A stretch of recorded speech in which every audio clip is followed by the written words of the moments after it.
Eh bien, Jean-Benoît Dumontex, c'est Bénédicte Fischer qui, tous les vendredis, nous fait découvrir un livre. Je sais pas, je crois que je le connais bien, moi, ce livre. Il me semble bien. Bonjour Brigitte, bonjour Jean-Benoît. Bonjour Bénédicte. Petit coup de projecteur aujourd'hui sur vous, enfin pas tout à fait, plus précisément sur votre livre, paru récemment. C'est gentil, en tout cas, j'apprécie cet hommage, merci. Avec plaisir.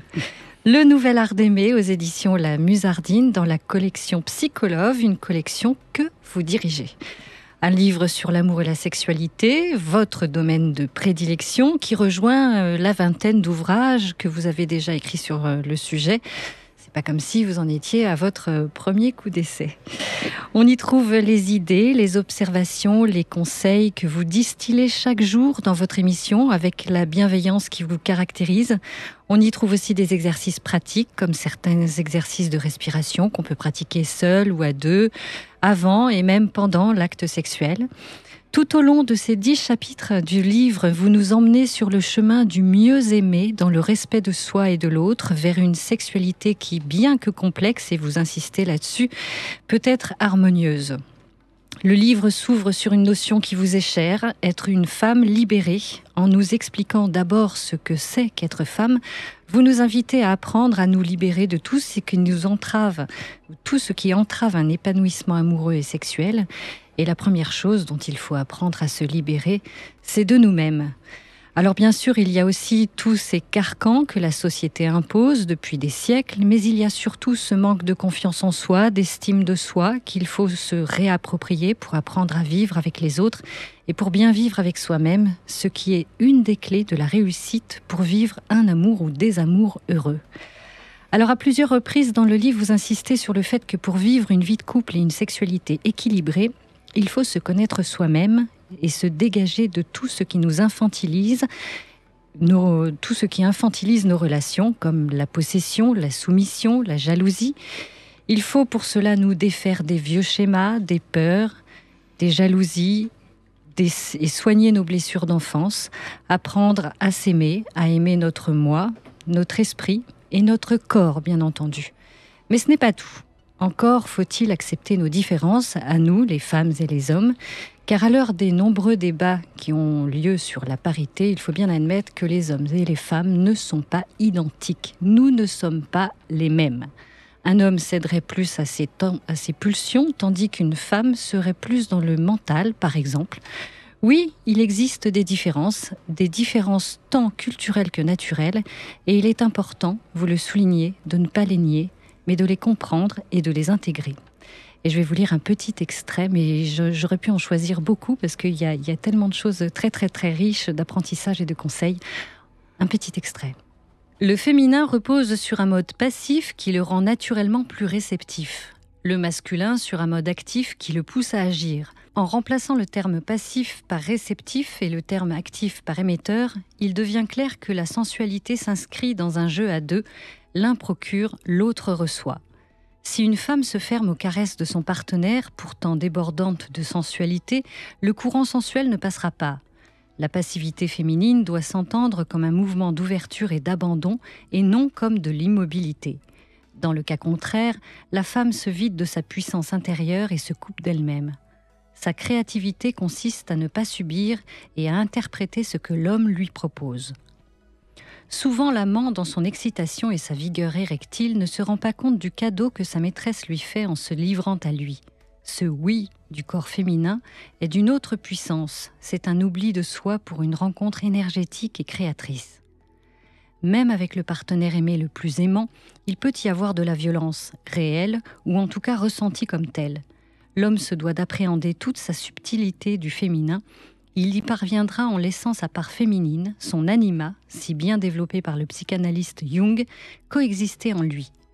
De même, la femme, en développant son animus, saura faire la différence entre un amant un peu trop vigoureux et un homme qui serait violent, comme elle osera redistribuer les rôles en se faisant respecter. Rien de tel qu'une femme réceptive pour canaliser le chasseur et le rassurer sur sa puissance sans qu'il ait besoin, pour se sentir viril, de jouer le rôle du mâle pénétrant. Les pulsions archaïques masculines sont alors domestiquées. Les relations sexuelles entre hommes et femmes ne peuvent être harmonieuses sur le long terme qu'à condition que chacun accepte de comprendre l'autre. Lu par Bénédicte, je trouve que c'est pas mal. C'est pas mal, hein. On en entendrait plus encore, hein. On attend la suite. Oui, écoutez, Il faut le lire. Il faut le lire, oui, bien sûr. Il est nécessaire donc et indispensable de se comprendre psychiquement et sexuellement, car l'esprit et le corps nous définissent, tout comme notre cœur. D'ailleurs, selon vous, les trois devraient être ajustés. On laisse trop souvent notre esprit prendre le dessus dans la sexualité. Pourtant, notre corps est en fait notre meilleur guide, dites-vous. Le corps ne ment jamais. Il nous envoie sans cesse des signes que malheureusement nous ignorons trop souvent. Et c'est en observant ce que nous indique notre corps que nous aurons accès aux émotions qui nous traversent et à ce cœur qui palpite, s'emballe, jusqu'à nous faire vibrer. Vous vous arrêtez aussi sur la sensualité, un langage à part entière qui éveille les sens et qu'il faut apprendre à maîtriser pour laisser s'exprimer tout son potentiel érotique. Vous parlez bien sûr de plaisir, de masturbation, d'orgasme, d'extase, tout autant que du couple, de l'amour, de la tendresse, de la fidélité et de l'infidélité, du lâcher-prise aussi essentiel pour bien se connecter à soi-même et à l'autre. Et bien entendu, vous consacrez plusieurs pages au désir, qui selon votre propre aveu d'émission en émission reste difficile à définir. Cependant, au-delà des pages, on s'aperçoit peu à peu que le désir parcourt tout le livre, car au fond, ne serait-ce pas le moteur de l'amour, du bien-être et d'une sexualité épanouie? Merci en tout cas de m'avoir fait redécouvrir mon propre livre, Le Nouvel Art d'Aimer. Oui, le désir, c'est vrai que je n'arrive pas, moi, personnellement, à donner une définition précise du désir, tellement c'est quelque chose de... C'est très large. C'est fou, hein, oui. Mais c'est la vie, quoi. Oui, j'ai tendance, moi, à dire que c'est ce qui nous fait nous lever le matin. Je vais même jusqu'à dire c'est ce qui fait que le fœtus sort du ventre de sa mère, c'est le désir. Tout à fait, il y a déjà parce des que la désirs. Puissance qu'il faut pour sortir de l'utérus, traverser le vagin et respirer avec ces petits poumons qui sont pratiquement pas encore formés. S'il n'y a pas du désir derrière tout ça. Vous parlez souvent justement du bébé, avec tout ce qui se passe à la naissance et puis toutes les émotions qui sont traversées, qui sont pas conscientes évidemment, mais qui traversent le nourrisson et qui est bien sûr... En fait, c'est quelque chose que j'ai découvert grâce à mes invités d'ailleurs, que au fond, les premières années de notre vie, on n'est absolument pas conscient de ce qu'on traverse. Mais notre inconscient, et c'est pas un psychanalyste qui dirait le contraire, et notre corps, eux, restent conscients de tout ça. C'est gravé. C'est gravé, absolument. Et c'est pour ça que je dis le corps ne ment jamais, comme l'inconscient d'ailleurs ne ment jamais. Pareil. Et c'est en réparant son corps et son inconscient qu'on peut peut-être être mieux dans sa vie.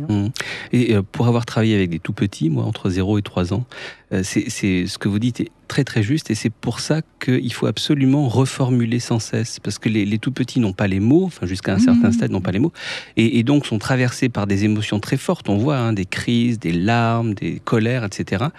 Et comme ils ne sont pas conscients, il faut absolument reformuler, il faut toujours dire « oulala, tu es en colère, mais qu'est-ce qui s'est passé ?» ou alors « tu es très joyeux ».